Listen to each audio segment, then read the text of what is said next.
Buenos días, tercer año. Vamos a empezar con una unidad nueva. Nos olvidamos de balanceo de ecuaciones. Sí, es un tema bastante denso, así que me alegra contarles que este tema es un poco más sencillo, más entretenido, que es la unidad de calor y temperatura. Sí, es una unidad que es de mis favoritas para enseñar. Así que bueno, nada, ya les voy avisando de que va a ser un poco más sencillo tanto el comprender como el resolver las tareas de esta unidad en particular. Primero que nada vamos a hablar un poquito de qué es el calor, ¿sí? Porque hay una concepción errónea, ¿sí? Que todos tenemos sobre lo que es el calor, que se asocia a lo que se llama sentido común, ¿sí? Que son, digamos, ideas que nosotros manejamos por una cuestión social, ¿sí? Hay ciertas definiciones que son incorrectas para la ciencia, entonces, bueno, la vamos a revisar un poquito. ¿Qué es el calor? ¿Sí? Generalmente cuando hablamos de calor, ¿sí? Lo estamos asociando a qué hace calor. Cuando yo digo qué calor que hace, lo que en realidad estoy expresando es que hay una temperatura muy elevada ese día, qué sé yo, no sé, en verano acá en Argentina hace 39 grados Celsius y obviamente eso me da una sensación de calor, ¿sí? Que me siento pesado, tengo sudoración, no tengo ganas de hacer nada, me quiero meter a la pileta, ¿sí? Obviamente la palabra calor se asocia a una sensación, ¿sí? Como cuando digo qué frío que hace. Todos ya sabemos qué significa justamente decir eso. Bueno, en este caso sí vamos a tener que hacer una corrección porque para la ciencia, sí, para la físico-química, calor no significa lo mismo, sí tiene un significado totalmente distinto al que le damos en la vida cotidiana. Y eso lo tenemos que tener en cuenta, sí, a la hora de tratar de comprender ciertos temas que se relacionan justamente al calor y la temperatura. El calor en físico-química no es una sensación, sino que es un proceso, ¿sí? Un proceso que se va a dar entre dos sistemas que se encuentran a diferente temperatura. Y para entender esto vamos a hacer un ejemplo muy sencillo que pasa todo el tiempo en casa y que es una situación muy fácil de entender. Supongamos que yo me preparo un té, ¿sí? Con agua hirviendo, ¿sí? O agua muy caliente, como les guste prepararlos a ustedes, ¿sí? Coloco ese té en una taza y esa taza la coloco arriba de la mesa, ¿sí? Lo que voy a saber primero que nada es que la temperatura de la taza, ¿sí? Que la voy a llamar temperatura número 1, ¿sí? Va a ser mayor que la temperatura de la mesa. Ustedes piensen que la temperatura de la mesa es la temperatura ambiente, ¿sí? Si en ese día, no sé, hace 16 grados y seguramente la temperatura de la mesa ronde en ese valor. Ahora, el agua con el cual yo preparé el té, si es agua hirviendo son 100 grados centígrados, está mucho más elevada su temperatura, ¿sí? Que la de la mesa. Si no use agua hirviendo, igual seguramente rondará los 90 grados, y una temperatura alta. Entonces, primero que nada, yo ya sé que en esa situación la temperatura de la taza es mayor a la temperatura de la mesa, ¿sí? ¿Y qué pasa? Si yo, nada, tomo un sorbo de té y toco, ¿sí? La mesa donde estaba apoyada justamente esta taza, voy a notar que la mesa también elevó su temperatura. Entonces, ¿qué ocurrió ahí? ¿Sí? Lo que ocurrió es justamente el calor, ¿sí? El calor es ese proceso de intercambio de energía que se da cuando dos objetos están a distinta temperatura.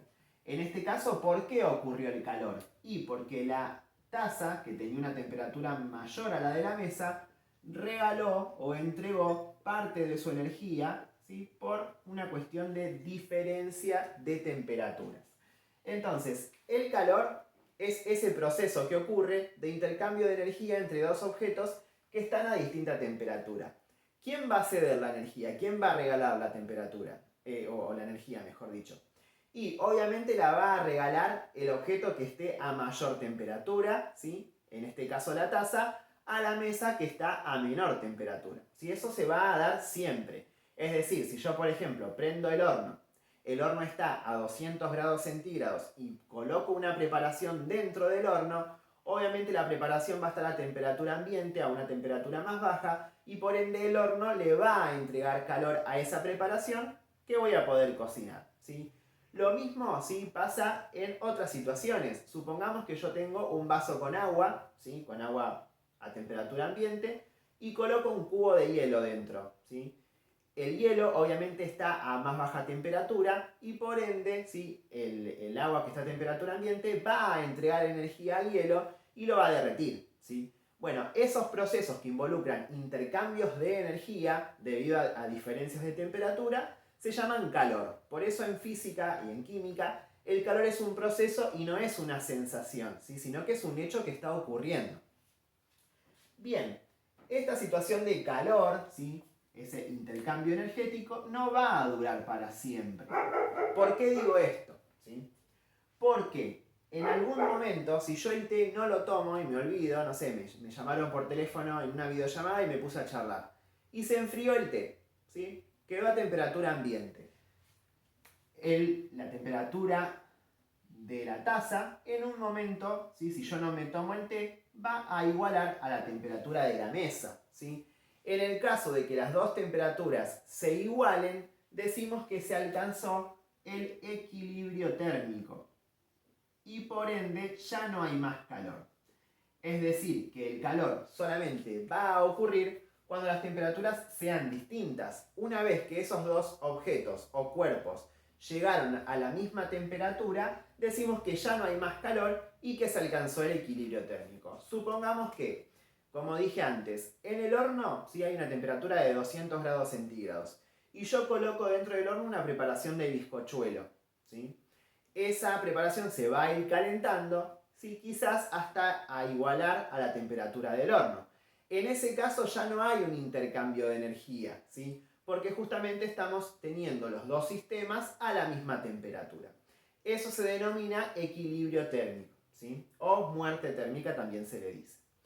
Bien, este tema sí lo vamos por ahora a dejar bien breve, ¿sí? No vamos a ahondar mucho más, pero sí vamos a aclarar un poquito algunas ideas de cómo se da esta transferencia, ¿sí?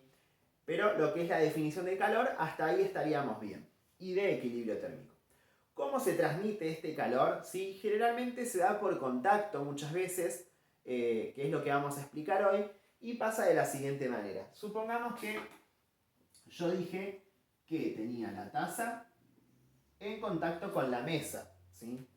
La taza está formada por un montón de moléculas, ¿sí? Que están unas al ladito de las otras, ¿sí? Voy a dibujar solamente algunas, pero imaginen que toda la taza está formada justamente por átomos y por moléculas. La mesa también, ¿sí? Está formada por un montón de moléculas y de átomos que están también juntos, que están unidos, porque estamos en presencia de un sólido, ¿sí? Ahora, si nosotros volvemos un poquito a las clases de segundo año, sabemos que la temperatura se relaciona directamente al movimiento de las moléculas, a la energía cinético-molecular se le dice. Es decir, que cuanto más se muevan las moléculas de un sistema, mayor va a ser su temperatura. Eso lo puedo ver, por ejemplo, cuando el agua entra en hervor, en ebullición. Vieron que el agua en hervor empieza como a burbujear. Justamente eso pasa, ¿por qué? Porque el agua está pasando del estado líquido al estado gaseoso y eso quiere decir que las moléculas se están moviendo mucho más y terminan justamente saliendo del sistema en forma de vapor. Bueno, cuanto mayor es la temperatura de un sistema, más se mueven sus moléculas. Eso es lo que quiere decir la teoría cinético-molecular. Y acá pasa algo justamente parecido. Imaginemos que la taza, como dije antes, tenía una temperatura elevada, ¿sí? En comparación a la temperatura de la mesa. Eso quiere decir que las moléculas de la taza seguramente se estén moviendo, estén vibrando, ¿sí? Estén vibrando en el lugar. Bueno, cuando yo coloque la taza encima de la mesa, ese movimiento vibratorio se va a contagiar a las moléculas de la mesa, que también van a empezar a vibrar. ¿Todas las moléculas de la mesa? No, en el segmento en donde justamente entren en contacto la taza y la misma. Las moléculas de la taza que están a una temperatura elevada empiezan a vibrar justamente por este motivo, están moviéndose, están agitadas y esa agitación se contagia a las moléculas de la mesa que también se empiezan a mover, empiezan a vibrar en el lugar, ¿sí? Si yo corro la taza, como dije hoy, y toco la mesa, voy a notar que la mesa también elevó su temperatura y es justamente porque las moléculas de ese segmento de la mesa también empezaron a vibrar. Entonces, esa energía térmica se transmite, en este caso por contacto, por conducción, y ocurre que el movimiento de unas moléculas se contagia o se transmite a otras moléculas que también empiezan a vibrar y por ende elevan su temperatura. Entonces, repasamos. El calor es un proceso de intercambio energético entre dos cuerpos u objetos que están a distinta temperatura. Esa energía, ¿cómo se transmite? Y por el movimiento. Unas moléculas contagian el movimiento a otras. Y ahí, de esa forma, se intercambia la energía. ¿Cuándo se termina el calor? Cuando los dos objetos alcanzaron la misma temperatura, ¿sí? Esa sería la introducción básica a lo que es el calor. Nos vamos a detener acá por el momento, ¿sí? Y vamos a avanzar la semana que viene con lo que son las escalas termométricas, Celsius, Fahrenheit y Kelvin, y vamos a empezar con algunos cálculos que son bastante entretenidos. Así que bueno, nada, espero que hayan entendido. En el caso de que haya dudas o que haya preguntas, obviamente están los canales de consulta que ya conocen. Traten de hacer el esfuerzo en esta última etapa del año por entregar los trabajos, ya que queda muy poquito, ¿sí? Y nada, y todo influye obviamente a lo que es el cierre del año. Así que les mando un saludo y a su disposición por si necesitan algo.